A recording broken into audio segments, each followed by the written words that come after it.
Sorry? Am I obliged to? Well, no. Turn it off. No, turn it off. Now I'll just investigate it.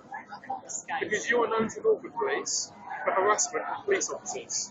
And you're doing it now in Suffolk, and we'll do exactly the same as what Norfolk do. Okay, so let me see your phone now. Let me see your phone, Marcus.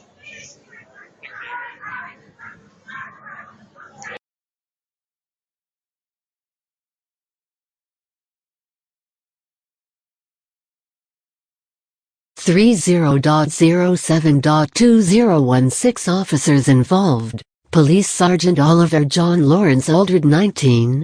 Police Constable Christopher Moreton 1630. PC Elizabeth Fogarty 1894. PS Heidi Brianton. PS 1146 Steve Clark. PC Tony Manning. Suffolk Constabulary Telephone. Plus 441,473,613,500 website, http://suffolk.police.uk.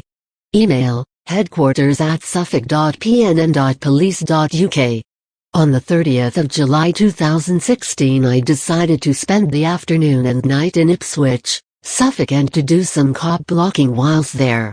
After an earlier interaction that I had that day with two police officers, PCs 1235 and 1908 outside Ipswich Town Football Club, I noticed that there were quite a few police officers on patrol. These included Police Sergeant Oliver John Lawrence Aldred 19, Police Constable Elizabeth Fogarty 1894, whose caller number has since changed to 1576, and PC Christopher Moreton 1630.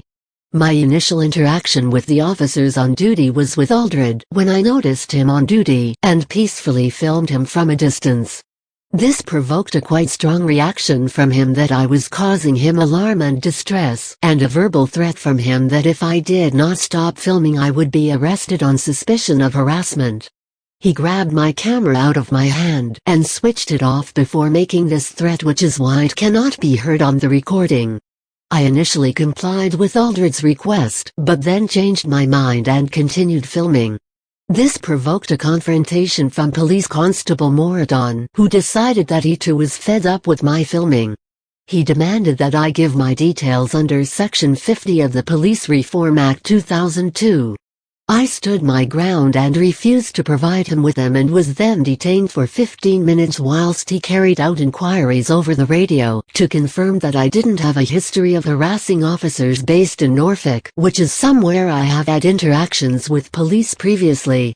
He concluded that he was incorrect about his suspicions, but warned me that if I didn't stop filming or leave the area I would be getting issued with a Section 35 direction to leave. I continued filming, and Moreton again approached me at this point, quite fed up with my filming. He again used Section 50 of the Police Reform Act 2002 to demand my details, and warned me that this time I would definitely be getting arrested if I failed to provide them. Again I stood my ground, and was arrested on suspicion of an offense under Section 50 of the Police Reform Act 2002. I was also handcuffed by Moreton and dragged to Police Constable Fogarty's car in a rather painful manner before being placed inside by Moreton. Moreton then sat next to me in the back whilst Fogarty took her seat in the driver's seat. She then drove us to Martlesham Police Investigation Centre. Whilst en route to the Police Investigation Centre I was in extreme pain from the lack of legroom. Moreton admitted that I was deliberately given limited legroom in order to prevent me from attacking the driver, Fogarty.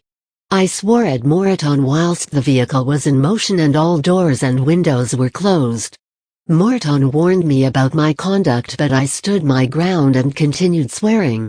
Moreton then informed me that I was now also under arrest on suspicion of an offence under Section 5 of the Public Order Act 1986. Click the banner to submit content to COPBLOCK.org. Click the banner to submit content to COPBLOCK.org. Upon arrival at Martlesham PIC, I was placed into the holding area for 15 minutes before a custody sergeant, Police Sergeant Heidi Brianton, became available. She booked me in at the charge desk and authorized my detention so that Moreton and Fogarty could do their witness statements. I was then placed in my cell by a custody detention officer. After a few hours I had my fingerprints and photograph taken by another CDO and was again placed in my cell. In the morning, I was taken to the charge desk by PS Steve Clark and charged with both offenses by PC Tony Manning. Clark released me on bail with a condition not to enter the county of Suffolk unless attending court or a pre-planned legal appointment. I walked into the public waiting area and was then taken to Ipswich railway station by 2 police officers, where I got a bus home. I attended Ipswich Magistrates Court and pleaded not guilty to both offences. I was given a trial date and released on unconditional bail. I attended court for my trial and the Section 5 charge was dismissed before trial.